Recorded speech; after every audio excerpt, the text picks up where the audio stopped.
And Joseph, you first wanted to get into the Army, but you had 4 older brothers already serving. Right. And somebody thought that that may have been a concern for your mother, right? Mother was a very loving woman.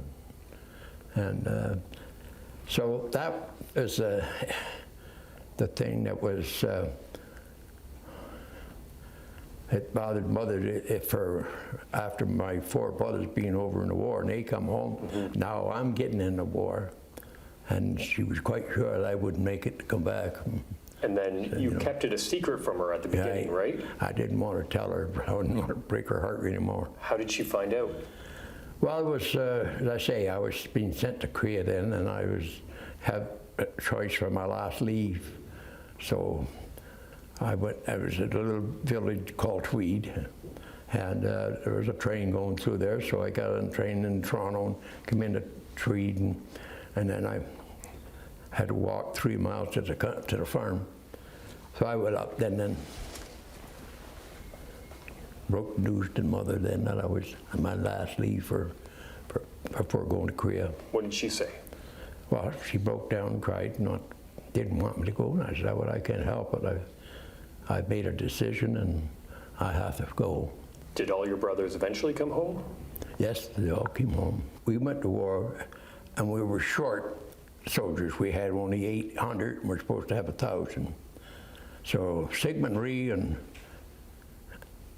Louis Saint-Laurent, they were like one another, and they had made agreement that we'll get some prisoners out to fulfill the platoon in the company.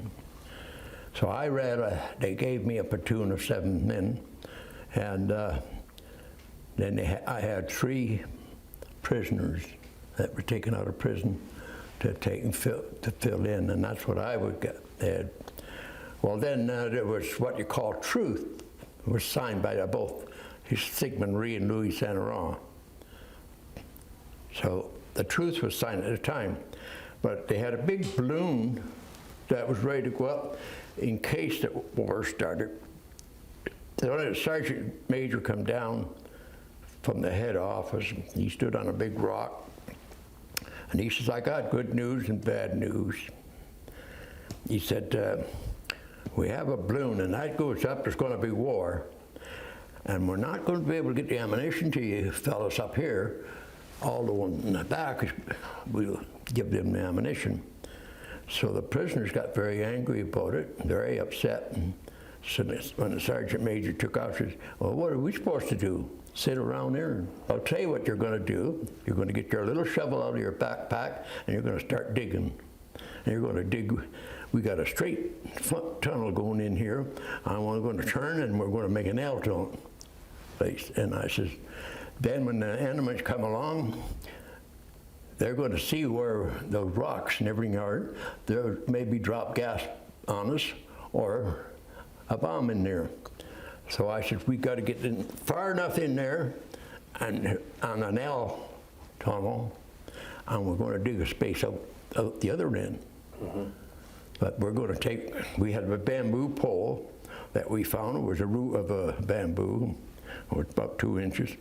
And I said, we're going to cut X's in there. And I said, we're going to seesaw that over our head. And that's where we start seeing light. This is where we're going to check on the enemies. Okay. So we had snipers in the bushes that we couldn't see. The Koreans were really good at dressing up and look like the scenery that they're in. Thank you very much for your time this morning, Joseph, and thank you for your service. Pleasure meeting you. Thank you.